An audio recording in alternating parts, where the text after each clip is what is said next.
అందరికీ నమస్కారం. ఈ రోజున టీడీపీ 4వ తారీఖు ఎలక్షన్ కౌంటింగ్ అయిపోయిన తర్వాత అధికారం వచ్చిందనే సమయం వచ్చిన తర్వాత ఈ రాష్ట్రంలో చేసిన దాడులు, ఈ రాష్ట్రంలో చేసిన అల్లర్లు, ఈ రాష్ట్రంలో చేసిన దాడులు చిన్నా చితుకువి కావు. కొట్టి చంపడం అయితేనేమి, కొట్టడం అయితేనేమి, వ్యక్తిగత దూషణలు అయితేనేమి, అదేవిధంగా ప్రభుత్వ ఆస్తులు అయితేనేమి, ప్రైవేట్ ఆస్తులు అయితేనేమి. చంద్రబాబు నాయుడు గారు ప్రమాణ స్వీకారం చేసే 12వ తారీఖు దాకా మీకు సమయం ఉంది, మీ ఇష్టానుసారం అన్నట్టుగా చేయండి అన్నట్టుగా టీడీపీ నాయకులు డైరెక్షన్లో ఆ పార్టీ కార్యకర్తలు, ఆ పార్టీ నాయకులు చేసిన అరాచకాలు 1, 2 కాదు. రాష్ట్ర దేశ చరిత్రలో ఏ రాష్ట్రంలో కూడా జరగనన్ని ఈ రాష్ట్రంలో జరిగాయి. గత 5 సంవత్సరాలు జగన్మోహన్ రెడ్డి గారు పాలన చేశారు.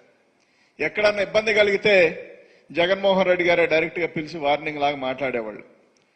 అలాంటి పరిస్థితి నుంచి సాక్షాత్తు పార్టీ అధ్యక్షులు, పార్టీ నాయకులు, పక్కన ఉన్న లోకేష్ గారు వీళ్ళందరూ కూడా మీ ఇష్టానుసారం మీరు చెయ్యండి అని చెప్పిన విధానం మనందరం కూడా కొంచెం ఆశ్చర్యానికి లోనైనప్పటికీ ప్రజలందరూ అవకాశం దేనికి ఇచ్చారయ్యా అంటే, మేము ప్రతిపక్షాల పైన అంటే వాళ్ళ పైన కక్ష తీర్చుకోవడానికి మాకు ఛాన్స్ వచ్చింది, ప్రజలకు మేలు చేయడానికి కాదు అన్న భావం ఏర్పడిపోయింది వాళ్ళకి. ప్రజలు ఓటేశారంటే ఏమి చూసి ఓటేశారు? రకరకాలుగా జనాలు చెప్పుకుంటున్నారు, ఈవీఎంలని ఏదేదని. అలా కాకపోయినప్పటికీ ప్రజలే ఓటేశారు అనుకున్నప్పటికీ కూడా మరి ప్రజలు ఎందుకు ఓటేశారు, ఎందుకు ఎన్నుకున్నారు మిమ్మల్ని? ఇదే ద్వారానైతే పోతే వైఎస్ఆర్సీపీ ఏమీ చేయకపోయినా తప్పుడు ప్రచారాలు చేసి అది చేసింది ఇది చేసిందని చేసి తద్వారా కొంత లబ్ధి పొంది ఇంతకంటే బెస్ట్ పాలన ఇస్తాం, ఇంతకంటే మరి బ్రహ్మాండమైన అవకాశాలు కల్పిస్తామని చెప్పి నిరుద్యోగులకు, అవ్వాతాతలకి రకరకాల ఆశలు పెట్టారు. ఇలాంటి తరుణంలో మీకు ఇచ్చిన అవకాశాన్ని ఉపయోగించుకొని రాష్ట్ర ప్రజలకు మేలు చేస్తారేమని చెప్పి రాష్ట్ర ప్రజలందరూ ఎదురు చూస్తా ఉన్నారు. ఎవరికి ఓట్లేసినా ఓ 5%, 4%, 6% ఇలాంటి వాళ్ళు నోటర్లుగా అంటే ఎవరు మేలు చేస్తే వాళ్ళకు ఓట్లేసే వాళ్ళ వల్లనే ఈ రాష్ట్రంలో రాజకీయ పరిణామాలు మారుతూ ఉంటాయి. మాకు కూడా అదే జరిగింది. ఒక 5-6% ఓటింగ్ మారితే అధికారం మా చేతిలో ఉండేది.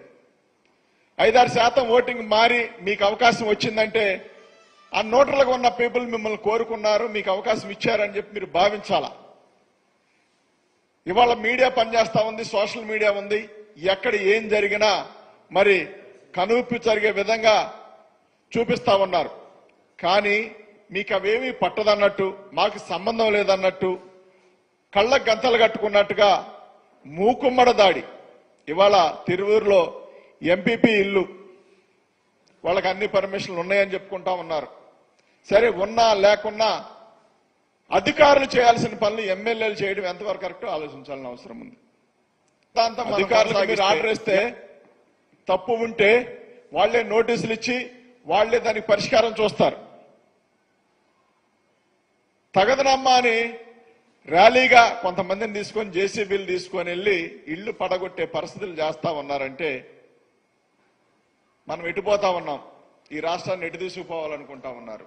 లేదు, 5 సంవత్సరాలు ఛాన్స్ ఇచ్చారు కాబట్టి ప్రతీకార ద్వారానే వెళ్దామా, ప్రతీకారమే తీర్చుకుందామా, లేదు ఈ 5 ఏళ్లు పాలన చేసి మళ్ళీ ఇంతకంటే బెస్ట్ గా పాలన చేసి మళ్ళీ ఇంకో 5 ఏళ్లు ప్రజలను అవకాశం అడుగుదామని ఆలోచన చేస్తే వీళ్ళు మాత్రం మళ్ళెటు ఈ హామీలు నెరవేర్చే పరిస్థితి లేదు. కాబట్టి వీటన్నిటి నుంచి డైవర్ట్ చేసే విధానం, గొడవలు పెట్టుకొని భయపెట్టి, నిన్న చాలా మంది పెన్షన్ తీసుకున్నారు పాపం. వాళ్ళందరూ వాళ్ళు మాట్లాడుకున్న మాటలు మీరు ఒకసారి వినండి.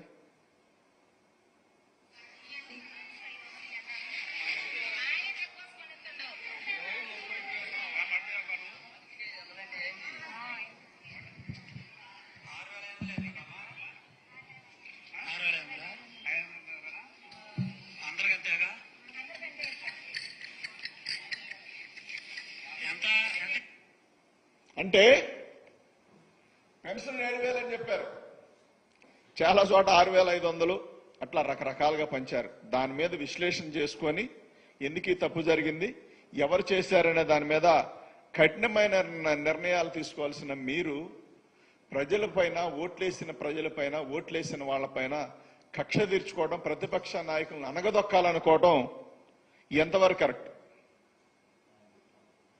ఇదే సిద్ధాంతం మనం కొనసాగిస్తే, ఎవరికి అవకాశం వచ్చినప్పుడల్లా వాళ్ళు చేసుకుంటా పోతే ఈ రాష్ట్రాన్ని దేంతో పోలుస్తారు? గమనించాల్సిన అవసరం ఎంతైనా ఉంది. ఇష్టానుసారంగా పోదాం, ఇష్టానుసారంగా చేద్దామని అంటే గత 5 సంవత్సరాలు జగన్మోహన్ రెడ్డి గారి పాలన ఇది జరగలేదే. ఎవరినైనా కొట్టారా? ఎవరినైనా తిట్టారా? ఎవరిళ్ళైనా పగలగొట్టారా? ఏం లేదు కదా.